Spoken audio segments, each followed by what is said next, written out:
पूज्य निर्यापक मुनि पुंगव श्री सुधा सागर महाराज श्री के चरणों में बारंबार नमोस्तु। पूज्यवर आचार्य भगवान के चरणों से विहार करते हुए कुंडलपुर महामहोत्सव के पश्चात हम लोग यहाँ पर आकर के विराजमान हैं। आचार्य भगवान का भी विहार निरंतर जारी है, लेकिन सुनने में आ रहा है आचार्य भगवान पूर्ण रूप से शारीरिक रूप से स्वस्थ नहीं है।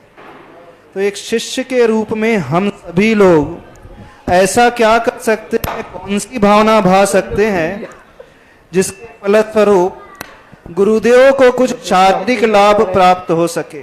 गुरुदेव का आत्मिक बल तो बहुत अधिक है, ये दुनिया जानती, हम सभी जानते हैं। आचार्य भगवान अपने आत्मिक बल के आधार पर ही पूरा विहार कर रहे हैं, लेकिन गुरुदेव के शिष्यों की क्या भूमिका होना चाहिए जिससे हम उनके वैयावृत्ति में कुछ ऐसी विशुद्धि बढ़ाएं और गुरुदेव को वह लाभ प्राप्त हो सके। हमारे यहाँ दो प्रकार की शक्तियाँ हैं, एक निमित्त शक्ति और एक उपादान शक्ति। निमित्त शक्तियों को हम भावनात्मक रूप से ध्यान में सामयिक के पूर्व, सामयिक के बाद, प्रतिक्रमण के पूर्व, प्रतिक्रमण के बाद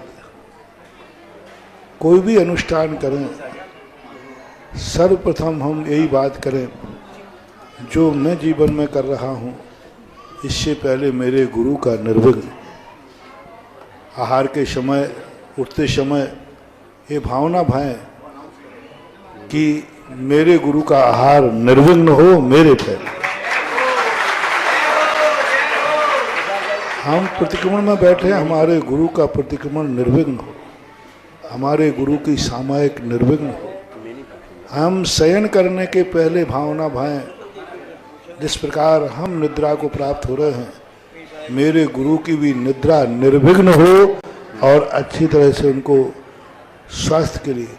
तो किसी भी रूप में 24 घंटे विहार करते समय हम भावना भा सकते हैं, हमारे गुरु का भी विहार निर्विघ्न हो, सानंद संपन्न हो।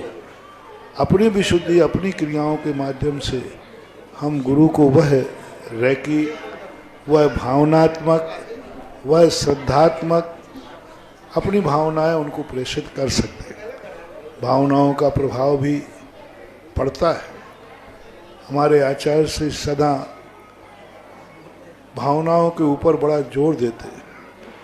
एक अयोध्या प्रसाद गोयली हुए, उन्होंने एक भावना लिखी जिसे आचार्य से भी कई बार कहा करते हैं कि एक राजा बहुत बीमार हुआ, उसको भावनाओं से दवाइयाँ तो कोई काम की नहीं, तो राजा के लिए उसने कहा, वैद्य ने, कि देखो दवाई तो कोई काम करेगी नहीं, आप कुछ ऐसा करें, आप इतना कुछ ऐसा करें कि आपकी प्रत्येक प्रजा को ये महसूस हो जाए कि ये इस राजा के अलावा कोई दूसरा कर ही नहीं सकता। यानी इस राजा का स्वस्थ रहना बहुत जरूरी है। यदि राजा स्वस्थ नहीं रहेगा तो फिर बहुत बड़ी हानि हो जाएगी। उस राजा ने सारी प्रजा को बहुत अपने 5-6 महीनों के अंदर बहुत सुख दिया, बहुत कुछ सुख दिया। तो प्रजा ने ये कहा, प्रजा ने भावना भाई कि हे भगवान, हमारा राजा अमर रहे और स्वस्थ रहे। बताते 6 महीने के अंदर वो राजा स्वस्थ हो गया बिना दवाई के।